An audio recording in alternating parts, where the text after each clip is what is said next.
KGF, Pushpa, RRR और हाल में ही release हुई सुपरस्टार रजनीकांत की मूवी जेलर, आप सभी ने कोई ना कोई मूवी देखी होगी और नहीं देखी है तो देख लीजिए, बहुत अच्छी मूवी है। अब आप कहोगे मूवी की बात क्यों कर रहे हो, स्टॉक मार्केट की बात करो। देखिए, ये बिल्कुल उसी से रिलेटेड है जैसे साउथ इंडियन मूवी में विलेन हीरो को चारों तरफ से घेर कर हमला करता है और फिर भी हीरो सभी विलेन को मारकर फाइट जीतता है। वैसे ही आज हम लोग जिस कंपनी के बारे में बात करने वाले हैं वो कंपनी भी चारों तरफ से स्ट्रॉन्ग कॉम्पिटिटर से घिरी हुई है और जब से स्टॉक मार्केट में लिस्ट हुई है तब से अभी तक 20.5% 20.50% के आसपास गिर चुकी है। और इतना ही नहीं, यह इंटरेस्टिंग पॉइंट ये है कि इस कंपनी के जो पप्पा हैं उससे अच्छे अच्छे प्लेयर डरते हैं। तो साउथ इंडियन मूवी का हीरो हुआ कि नहीं, मगर शेयर परफॉर्मेंस के मामले में ये कंपनी परफॉर्म नहीं कर पा रही है, ना ही इनके पप्पा की कंपनी परफॉर्म कर पा रही है। तो फिलहाल हम लोग सिर्फ सब्सिडरी कंपनी की बात करेंगे क्योंकि इसकी काफ़ी क्वेरी आ रही थी। आईपीओ में लोगों ने लिया, फिर तेजी हुई तब लिया। तो तेजी हुई तब लिया, इसको मैं थोड़ा सा चार्ट से दिखाता हूँ, बड़ा इंटरेस्टिंग है। इंटरेस्टिंग ये है कि सबसे पहले ये लिस्ट हुई 21 अगस्त 2023 को, उसका धम धम धम धम गिर गया, फिर धम धम धम धम गिर गया, फिर वापस से तेजी हुई। तो ट्रेडर तो इसी सब के बीच में उलझा रहता है, तेजी हुई फिर खरीद लिया और वापस से ये गिरना शुरू होके वापस से अपने पुराने लो के पास आ चुका है 200 के पास में। और वहां पे एक इंटरेस्टिंग चार्ट पैटर्न बोलते हैं जिसको हम लोग बोलते हैं आईपीओ ट्रेडिंग स्ट्रेटजी, उसको भी हम लास्ट में कवर करेंगे कि as per IPO trading strategy chart क्या कह रहा है। और आईपीओ ट्रेडिंग स्ट्रेटजी की एक्यूरेसी 90% से ऊपर है, तो मिस मत कीजिएगा। उसके अलावा हम आपको लास्ट में कुछ और इंटरेस्टिंग चीज बताएंगे कि मतलब धंधा चल नहीं रहा है, फाइनेंशियल कुछ खास है नहीं जियो फाइनेंशियल के, तो भी इनका मार्केट कैप 1,30,369 करोड़ का कैसे है, ये जानना हर एक ट्रेडर और इन्वेस्टर को जरूरी है, उसका जवाब देंगे। उसके बाद ये जिस जिस सेगमेंट में काम कर रहे हैं, किस सेगमेंट का काम शुरू हुआ है, किस सेगमेंट का काम शुरू नहीं हुआ है, और जिस सेगमेंट का काम शुरू हुआ है वहां पर इनके कॉम्पिटिटर किस तरीके से इनके चारों तरफ बैठे हैं, इन सारे पॉइंट को हम जब समरी में निकालेंगे तब फाइनल समरी बनेगी। वीडियो के लास्ट में सबसे इंपॉर्टेंट चीज बताएंगे कि कैसे प्रमोटर ने एक बेहतरीन चीज की है जो आपके चेहरे पर स्माइल ला सकती है। तो अब सारे सवाल लेंगे कि शेयर क्यों गिर रहा है, किसकी बात, अच्छा बात किसकी कर रहा हूं जल्दी से कमेंट में बता तो दीजिए। हाँ, तो बात हो रही है जियो फाइनेंशियल सर्विस की और पप्पा यानी वे रिलायंस। तो जियो फाइनेंशियल सर्विस 21 अगस्त 2023 को लिस्ट हुआ। लिस्ट होते ही 5 ट्रेडिंग डे में अप्रॉक्स 22% गिरा, जो चार्ट पे दिखाया। अभी लिस्टिंग प्राइस से 20% डाउन पे ट्रेड कर रहा है और इसी वजह से क्वेरी आपके सामने है। तो समझना क्या क्या है, क्यों गिर रहा है, क्या बाय करना चाहिए, क्या बेच देना चाहिए, जिनके पास है वो होल्ड करें, और आखिर चल क्या रहा है, चलेगा भी कि नहीं चलेगा, कि खाली भौकाली मचा रखा था हमारी यूपी की भाषा में, तो सभी जवाब मिलेंगे। लेकिन भैया थोड़ा 10 मिनट देना पड़ेगा, डिटेल से लास्ट तक समझना पड़ेगा, खाली बाय सेल से कभी पैसा नहीं कमा सकते। और लास्ट में वो आईपीओ वाली स्टोरी। तो चलिए शुरू करते हैं। जो भी पहली बार आए हैं चैनल को सब्सक्राइब कर लीजिए और प्यार दीजिए। तो सबसे पहले हम इनके बिजनेस को समझते हैं, तभी समझ पाएंगे इनके कॉम्पिटिटर को कि गुंडों ने चार तरीके से कैसे घेर रखा है। तो जियो फाइनेंशियल सर्विस एक non banking financial service company है जो मेनली 2 मेजर सेगमेंट में काम करी है, रिटेल लेंडिंग, कॉर्पोरेट लेंडिंग। ये दोनों मेन सेगमेंट है जिसमें अभी काम स्टार्ट होगा। इसके अलावा insurance, payment, digital broking, asset management जैसी सर्विस भी ये स्टार्ट करेंगे। एसेट मैनेजमेंट कंपनी के लिए जियो फाइनेंशियल ने दुनिया के सबसे बड़े एसेट मैनेजमेंट कंपनी के साथ ज्वाइंट वेंचर स्टार्ट किया है। इस पर मैंने डिटेल वीडियो बनाई थी, इसलिए आप मुझे कमेंट में बताएं उस एएमसी कंपनी का नाम क्या है जिसके साथ इन्होंने टाई अप किया है, तो पता चले आप कितना देखते हो, कितना फॉलो करते हो। तो जियो फाइनेंशियल के मुताबिक कंपनी पहले जियो के कस्टमर और रिलायंस रिटेल के नेटवर्क पे फोकस करेगी, जिससे कंपनी आसानी से बिग स्केल पर अपना सर्विस ऑफर कर पाए और ज़्यादा से ज़्यादा कंज्यूमर एक्वायर कर पाए बिना खर्चा किए। अब इनका टारगेट है फाइनेंशियल ईयर 2026 तक इनका एनबीएफसी 60 ट्रिलियन का बिजनेस होगा, life and non life insurance का बिजनेस 15 ट्रिलियन का होगा, एमएफ बिजनेस का ईयूएम 79 ट्रिलियन का, total digital payment business 3892 trillion का होगा। ये है इनका टारगेट जो कंपनी अचीव होगी फाइनेंशियल ईयर 2026 तक। तो यहाँ तक हम लोग कंपनी के बिजनेस सेगमेंट, एक्सपेंशन प्लान समझ गए हैं। तो अब वन बाय वन देखते हैं कि किन बिजनेस सेगमेंट से इनको टक्कर मिल रही है या ये टक्कर देने के प्लान में है, तभी तो ग्रोथ के बारे में पता चल पाएगा, राइट। जैसे डिफेंस सेक्टर में तेजी हुई तो आपको पता था सरकार से ऑर्डर मिला, रेलवे सेक्टर में तेजी हुई, पूरा का पूरा रेलवे चेंज हो रहा था, तभी इसी तरीके से हम इसको समझ पाएंगे और इससे रिटर्न ले पाएंगे, ठीक है।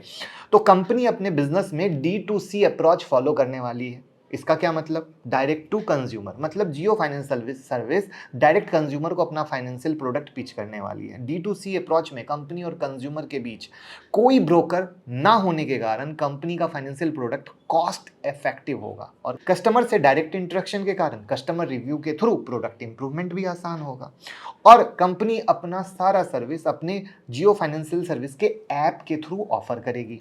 ये है इनका सर्विस देने का प्लान। अब यहां तक हम लोग कंपनी का business segment, future plan, service delivery approach समझ चुके हैं। अब इनके कॉम्पिटिटर पे आते हैं। कंपनी अपने लेंडिंग बिजनेस में सैलरीड और सेल्फ एम्प्लॉयड इंडिविजुअल को लोन देना स्टार्ट कर दिया है। तो मुंबई में माई जियो ऐप के थ्रू स्टार्ट हो गया है। इसके बाद कंज्यूमर ड्यूरेबल्स लोन 300 स्टोर पर स्टार्ट हो गया है। फ्यूचर के लिए पाइपलाइन में self employed, sole proprietors, small business के लिए business and merchant loan, auto loans, home loans, loan against share की सर्विस भी ये स्टार्ट करने वाले हैं। इंडिया में डिजिटल कंज्यूमर लेंडिंग का मार्केट 2022 से 2030 तक 22% CAGR से ग्रोथ होगा, मतलब 2030 तक $720 बिलियन से बड़ा मार्केट बनने वाला है। अब मार्केट बड़ा होगा तो कंपटीशन भी बड़ा होगा और लेंडिंग बिजनेस में इनका सामना करना होगा इनको उस प्लेयर से जिसका नाम आप सुनते हैं या हो सकता है अपने इन कॉम्पिटिटर से लोन या अदर सर्विस ली होगी। पर्सनल लोन, कंज्यूमर लोन में Bajaj Finserv, Paytm, HDFC bank, IDFC bank, ये सब stabilized and well known NBFC और बैंक हैं जो लोन दे रहे हैं। इनके अलावा startup CRED, Navi personal loan, KreditBee, simply pay जैसे हैं जो लेंडिंग बिजनेस में काम कर रहे हैं। 2014 से 2022 तक digital consumer lending startup $3 billion से ज़्यादा फंड रेज किया है। मतलब भाई ऑलरेडी बड़ी कंपनियां बैठी हैं और उस पे से स्टार्टअप की एंट्री, तो मामला टक्कर का है। और इतना ही नहीं, टेक जाइंट गूगल का UPI ऐप जीपे शायद आप यूज़ किए ही होंगे और UPI ऐप में मार्केट शेयर के मामले में गूगल पे 34.15% मार्केट शेयर के साथ सेकंड नंबर पे है। फोन पे 48.17% मार्केट शेयर के साथ नंबर 1 पे है। और अपडेट के मुताबिक गूगल पे ई-पे लेटर के साथ पार्टनरशिप करके मर्चेंट के लिए क्रेडिट लाइन इनेबल करने वाला है। मतलब अब मर्चेंट को जीपे से लोन मिल सकता है। इसके अलावा जीपे डीमाई फाइनेंस के साथ कोलैबोरेट कर रहा है सचित लोन डिस्ट्रीब्यूशन के लिए। सचित लोन का मतलब होता है छोटा लोन, मतलब जीपे मिनिमम 15,000 का लोन भी दे सकता है जिसका EMI 111 रुपये तक हो सकता है। तो आपके लिए तो बड़ी खुशी की बात होगी। तो इस तरीके से जीपे क्या करेगा, गूगल पे हर कैटेगरी के लोगों को टारगेट करने की कोशिश करेगा। जिसको जैसा लोन चाहिए वैसा लोन कौन देगा, गूगल पे। और इसका सीधा मतलब है कि जियो फाइनेंशियल को लेंडिंग बिजनेस में टफ कंपटीशन मिलने वाला है। और जब हम किसी स्टॉक में पैसा लगाते हैं ना, हम ऐसी ऐसी छोटी छोटी सारी बातों को इकट्ठा करके समरी करते हैं क्योंकि हम इन्वेस्टर हैं 5 साल के लिए। इसके बाद कंपनी का जो नेक्स्ट बिजनेस सेगमेंट है इंश्योरेंस ब्रोकिंग का। इंश्योरेंस ब्रोकिंग के लिए कंपनी अभी तक 24 इंश्योरेंस कंपनी के साथ पार्टनरशिप कर चुकी है। इसमें 5 कंपनी लाइफ इंश्योरेंस की, 15 जनरल इंश्योरेंस की और 4 हेल्थ इंश्योरेंस का है। इंश्योरेंस ब्रोकिंग बिजनेस में जियो फाइनेंशियल का major competitor policy Bazaar, Acko insurance, Turtlemint, Bajaj finance, HDFC bank, ICICI bank, लगभग सभी प्राइवेट बैंक इंश्योरेंस सेल करने में लगे हुए हैं और आप बहुत अच्छे तरीके से यूज भी कर रहे होंगे। तो ये जो लिस्ट अभी आप सुने हैं ये है इंश्योरेंस सेल करने वाले कोर इंश्योरेंस ब्रोकर का, जिसमें कुछ बड़े स्टार्टअप हैं तो कुछ बैंक हैं और आप इनकी सर्विस को ट्रस्ट के साथ यूज कर रहे हो। तो जब ट्रस्ट के साथ आप किसी को यूज करते हो तो वहां पर किसी और की एंट्री कितनी स्मूथ होगी ये सोचने वाला है। और इसको देखकर क्लियर है कि इंश्योरेंस ब्रोकिंग बिजनेस में भी जियो फाइनेंशियल को अच्छा कंपटीशन मिलने वाला है। इसके बाद जियो फाइनेंशियल सर्विस का पेमेंट बैंक और पेमेंट सॉल्यूशन। तो माई जियो ऐप में आपको जियो पेमेंट बैंक का ऑप्शन मिलेगा और 10 मिनट में अकाउंट भी ओपन हो जाएगा। मैं जियो पेमेंट बैंक का प्रमोशन नहीं कर रहा हूं, बट ये जानना जरूरी है, तभी तो कॉम्पिटिटर के साथ सभी और सही कंपैरिजन हम कर पाएंगे। ऑनलाइन बैंकिंग आज के टाइम में फैसिनेटिंग हो गया है। ज़्यादातर कस्टमर ब्रांच जाना नहीं चाहते और बैंक भी क्लाइंट के इस कंफर्ट को ध्यान में रखते हुए अपने बैंकिंग सर्विस को मोबाइल ऐप और नेट बैंकिंग पे शिफ्ट कर रहा है। तभी तो HDFC बैंक अपने पुराने ऐप से छुटकारा पाते हुए कुछ नया लाने वाला है और पब्लिक के इस बैंकिंग बिहेवियर को ध्यान में रखते हुए एक से बढ़कर एक ऑनलाइन बैंकिंग कंपनी लॉन्च हो रही है। जैसे एयरटेल पेमेंट बैंक भी है जो जियो से काफ़ी पहले से एक्टिव है, उसके बाद FI बैंक है, जुपिटर बैंक है, फिनो पेमेंट बैंक है, पेटीएम पेमेंट बैंक है, आदित्य बिरला पेमेंट बैंक है। ऐप काउंट करते रह जाएंगे, लिस्ट खत्म नहीं होगी, इतने सारे आ चुके हैं क्योंकि सबको पता है यही चाहिए, उसी में एक नंबर इसका। तो अब नंबर इसका तो कौन आगे बढ़ेगा, कैसे बढ़ेगा? तो ये साउथ इंडियन मूवी वाली बात हुई कि नहीं कि चारों तरफ से घिरा हुआ है। इसके अलावा कंपनी के पेमेंट बैंक और पेमेंट सॉल्यूशन को समरी देखें तो पेमेंट बैंक में जियो पेमेंट बैंक का सेविंग अकाउंट ओपन हो रहा है, बिल पेमेंट हो रहा है और कंपनी जल्दी ही डेबिट कार्ड भी लॉन्च करने वाली है। इसके अलावा पेमेंट सॉल्यूशन के लिए पायलट स्टेज में जियो फाइनेंशियल का साउंड बॉक्स भी लॉन्च होगा। साउंड बॉक्स के मामले में पेटीएम ऑलरेडी मार्केट को रूल कर रहा है। पेटीएम करो, राइट। तो इन सभी पॉइंट से ये बात क्लियर हो रहा है कि जियो पेमेंट बैंक और पेमेंट सॉल्यूशन में काफ़ी स्ट्रॉन्ग कंपटीशन मिलने वाला है, यानी कोई सेक्टर ऐसा नहीं बच रहा है जहां टफ कंपटीशन नहीं हो। अब आता है जियो फाइनेंशियल का एएमसी बिजनेस सेगमेंट, और एएमसी बिजनेस सेगमेंट के लिए जियो ने ब्लैक रॉक के साथ ज्वाइंट वेंचर किया, जो सुबह शुरू में मैंने सवाल पूछा था जिसमें मैंने वीडियो बनाई थी। और जिन्हें नहीं पता हो उनके लिए बता दें कि ब्लैक रॉक वर्ल्ड की सबसे बड़ी एएमसी कंपनी है। एएमसी मतलब एसेट मैनेजमेंट कंपनी। ये कंपनी इन्वेस्टर्स का फंड मैनेज करती है। जैसे आप जिस म्यूचुअल फंड में इन्वेस्ट करते हैं ना, उसी म्यूचुअल फंड का एएमसी कहा जाता है। तो आप किस म्यूचुअल फंड में इन्वेस्ट करते हैं कमेंट में बताइएगा। और अगर हमारे तरफ से कोई इन्वेस्टमेंट में हेल्प चाहिए तो डिस्क्रिप्शन में दिए गए फॉर्म को फिल कर सकते हैं, जिससे हमारी टीम आपको म्यूचुअल फंड में रिस्क गोल के अनुसार आपको इन्वेस्टमेंट करने में मदद करेगी। और ये सर्विस आपके भाई ने आपके लिए शुरू की है, वो भी फ्री ऑफ कॉस्ट, जिससे हम आपका म्यूचुअल फंड का पोर्टफोलियो भी देखकर गाइड कर पाएंगे और सही बता पाएंगे। क्योंकि इन्वेस्टमेंट हर इंसान की ज़रूरत है और पूरा करने का जरिया है इन्वेस्टमेंट का गोल, तभी होगा कुछ भी सक्सेस। एमसी बिजनेस में जियो ब्लैक रॉक को compete करना होगा एसबीआई, एचडीएफसी, आईसीआईसी, एक्सिस, ये सभी बड़े प्लेयर हैं जो मार्केट में अपनी पकड़ बनाए हुए हैं। और इन सब के अलावा इंडिया का टॉप डिस्काउंट ब्रोकर जीरोधा को भी एमसी का अप्रूवल मिल गया है। मतलब एक और बड़ा प्लेयर मार्केट में आ रहा है जिसके पास ऑलरेडी पब्लिक है, जीरोधा के पास पब्लिक है, और उनके लिए ये कराना बहुत ही आसान है। मतलब ओवरऑल देखें तो इस बार जियो फाइनेंशियल के लिए सफ़र उतना आसान नहीं है जितना जियो के लॉन्च के वक्त हुआ था। ये है सबसे मास्टर स्ट्रोक जो दिमाग में बैठा लीजिएगा। वो ज़माना अलग था, ये ज़माना अलग है। तो यहाँ तक हम लोग इनके बिजनेस सेगमेंट और हर सेगमेंट के कॉम्पिटिटर को देख चुके हैं। अब देखते हैं इनके लास्ट क्वार्टरली रिपोर्ट, और सब कुछ जानने के बाद हमें पता चलेगा कि क्या होने वाला है आगे। तो लेटेस्ट फाइनेंशियल अपडेट के अनुसार कंपनी का इंटरेस्ट इनकम 7.83% घटा है। Q1 FY 2024 में इंटरेस्ट इनकम आया था 202 करोड़ और Q2 FY 2024 में इंटरेस्ट इनकम आया है 186 करोड़। इस क्वार्टर में डिविडेंड इनकम आया है 217 करोड़ और फी और कमीशन इनकम आया है जो कि बढ़ा है 8.51%। लास्ट में इनके होल्डिंग का फेयर वैल्यू चेंज होने से गेन हुआ है -5.98%। ओवरऑल डिविडेंड इनकम और फी और कमीशन की वजह से जियो फाइनेंशियल का नेट प्रॉफिट आया 668 करोड़। Q1 फाइनेंशियल ईयर 2024 में नेट प्रॉफिट था 332 crore. Percentage wise net profit 101.31% बढ़ा है।